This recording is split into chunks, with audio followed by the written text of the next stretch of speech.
ఐర్లాండ్తో జరిగిన మొదటి టీ20లో భారత జట్టు ఓటమిపై సునీల్ గవాస్కర్ ఏమన్నాడంటే, ఐర్లాండ్ నిర్దేశించిన 183 పరుగుల లక్ష్యాన్ని ఛేదించే క్రమంలో టీమిండియా కేవలం 148 పరుగులకే కుప్పకూలింది.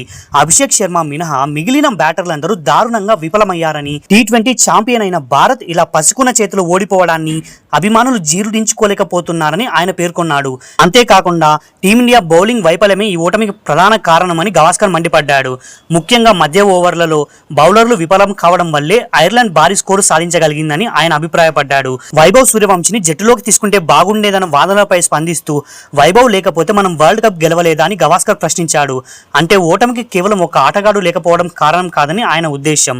ఐర్లాండ్ బ్యాటర్లు ప్రసిద్ధ్ కృష్ణ మరియు వాషింగ్టన్ సుందర్ల బౌలింగ్ లో ఏకంగా 76 పరుగులు రాబట్టారు. అంటే ఆ జట్టు చేసిన మొత్తం స్కోర్లో దాదాపు సగం పరుగులు వీరిద్దరి నుంచే వచ్చాయి.